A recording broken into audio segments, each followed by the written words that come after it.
Hello guys, welcome back to my YouTube channel. आज का जो टॉपिक है वो है विटामिन डी के बारे में। इससे पहले मैंने आपको विटामिन ए और विटामिन के बारे में बता दिया था। तो चलिए हम क्लास को स्टार्ट करते हैं कि विटामिन डी आखिर होता क्या है। तो जो हमारा विटामिन डी है उसका रासायनिक नाम कैल्सीफेरॉल है।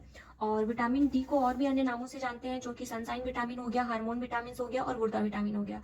तो ये जो विटामिन के अन्य नाम हैं वो है सनसाइन विटामिन, हार्मोन विटामिन और गुर्दा विटामिन। नेक्स्ट जो है, इसकी खोज किसने की थी विटामिन डी की? तो हॉकिंग्स ने की थी। और जो ये हॉकिंग्स हैं इन्हें हम विटामिन थ्योरी, इनके द्वारा ही विटामिन थ्योरी दी गई थी। फिर हम बात करते हैं विटामिन के टाइप्स की। तो इनके टाइप्स जो होते हैं वो 5 टाइप के होते हैं। D1 हो गया, D2 हो गया, D3 हो गया, D4 हो गया एंड D5 हो गया। अब हम फर्स्ट देखते हैं D1 के बारे में। तो D1 जो होता है उसे हम ल्यूमिस्टर्नल बोलते हैं।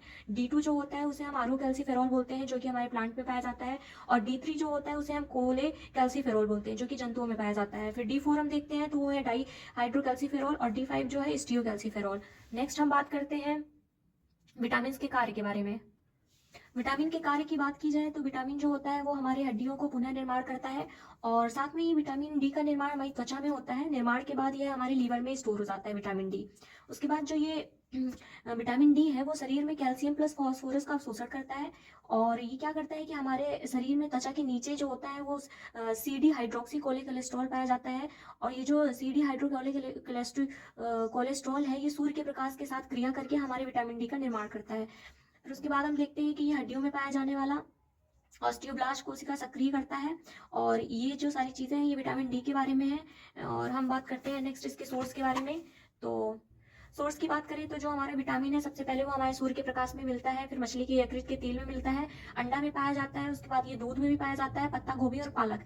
तो इन 6 चीज़ों में हमारा विटामिन डी पाया जाता है। नेक्स्ट जो है, इसकी कमी से कौन कौन से रोग होते हैं तो वो हम देख लेते हैं। तो इसकी कमी से हमें जो फर्स्ट होता है वो रिकेट्स होता है। रिकेट्स को ही हम सूखा रोग भी बोलते हैं। और ये जो सूखा रोग है ये क्या करता है, हमारी हड्डियों को मुलायम कर देता है। और जो सूखा रोग है ये बच्चों में कैल्शियम प्लस विटामिन डी की कमी के कारण होता है। ठीक, उसके बाद हमारा जो नेक्स्ट है वो जेनुवेरम है। जेनुवेरम क्या करता है कि जो हमारे घुटने होते हैं उनको वो धनुष आकार का कर देता है, मीन्स कि वो पैरों को धनुष आकार का कर देता है। ठीक, तो वो हो गया हमारा जेनुवेरम हो गया। और जेनुवल्गम जो होता है तो वो जस्ट अपोजिट होता है। वो जब हमारे घुटने जो होते हैं ना उनको ऐसे जोड़ने का ये कार्य करता है, मतलब हमारे घुटने जब ऐसे जुड़े हुए दिखने लगते हैं तो वो जेनुवल्गम है। ठीक, फिर उसके बाद हम नेक्स्ट बात करते हैं नेक्स्ट बीमारी की। तो ऑस्टियोमलेशिया हो गया। ऑस्टियोमलेशिया जो है उसे हम मिल्कमैन सिंड्रोम भी बोलते हैं। ये ऑस्टियोमलेशिया में क्या होता है, हमें झूठे फ्रैक्चर दिखाई देते हैं। और ये ज्यादातर ऑस्टियोमलेशिया जो वयस्कों में विटामिन डी की कमी के कारण होता है। हम नेक्स्ट बात करते हैं बीमारी के बारे में। तो इसकी विटामिन डी की वजह से ऑस्टियोपोरोसिस की भी बीमारी होती है, जिसे हम अस्थिभंगुरता कहते हैं। इसमें क्या होता है कि जो हमारी हड्डी है उसमें विटामिन डी और कैल्शियम की कमी के कारण इसमें छिद्र हमें दिखाई देता है। तो वो हो गया ऑस्टियोपोरोसिस। फिर उसके बाद जो नेक्स्ट है वो हमारा टिटेनी हो गया। टिटेनी भी हमारी कैल्शियम की कमी से कारण ही होता है। इसमें होता है कि हमारी जो मांसपेशी है उसमें ऐंठन शुरू हो जाती है। तो ये हो गए हमारे विटामिन डी की कमी से होने वाले रोग। एक बार हम फिर से देखते हैं कौन कौन से हैं। तो रिकेट्स हो गया, जेनुवल्गम हो गया, जेनुवेरम हो गया, ऑस्टियोमलेशिया यानी मिल्कमैन सिंड्रोम हो गया, फिर ऑस्टियोपेरिसिस अस्थि भंगुरता हो गया और टिटेनी रोग हो गया। तो ये हमारा विटामिन डी कंप्लीट हो गया है। अब हम नेक्स्ट बात करते हैं विटामिन के बारे में। तो विटामिन के जो है वो उसकी खोज डैम ने की थी। और विटामिन के का जो रासायनिक नाम है वो फिलिक्विनॉन है। फिलिक्विनॉन के साथ साथ इसका नाम नेफ्साक्विनॉन भी है। ठीक, और ये 3 टाइप्स का होता है विटामिन के। विटामिन ए K1 होता है, K2 होता है, K3 होता है। K1 जो होता है वो फिलिक्विनॉन है। ये हमारे हरे पत्तेदार सब्जियों में पाया जाता है। जो हरे पत्तेदार सब्जियां हैं वो पत्ता गोभी हो गया, फूल गोभी हो गया और पालक हो गया। अब हम नेक्स्ट बात करते हैं K2 की। इसे हम मेनाक्विनॉन बोलते हैं। मेनाक्विनॉन जो होता है वो हाथ में पाए जाने वाले ई कोलाई जीवाणु द्वारा बनाया जाता है। और जो हमारा K3 है इसे हम मेथिडियोन बोलते हैं। ये लैब में निर्मित किया जाता है और जन्म के तुरंत बाद ये बच्चे को लगाया जाता है। नवजात शिशु जो होता है उसमें विटामिन के की कमी हो जाती है, जिसके कारण ये टीका इन्हें लगाया जाता है।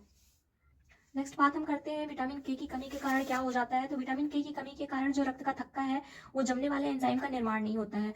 और साथ में ही इसका जो कार्य है ये विटामिन के का, तो ये हमारी यकृत की कार्य प्रणाली को नियंत्रित करता है, यानी लीवर की कार्य प्रणाली को ये नियंत्रित करता है। तो आज का टॉपिक कंप्लीट हो गया है। विटामिन डी और विटामिन के मैंने कंप्लीट कर दिया है। नेक्स्ट टॉपिक में हम विटामिन ई के बारे में बात करेंगे और जो जल में घुलनशील विटामिन है उनके बारे में हम देखेंगे। जो जल में घुलनशील विटामिन है वो बी और सी और पी है। तो उसके बाद हम ये टॉपिक देखेंगे। ऐसे ही मेरे साथ जुड़े रहिए। अगर चैनल में आप नए हैं तो प्लीज़ सब्सक्राइब करिए, लाइक करिए, शेयर करिए और कमेंट करिए। Thank you.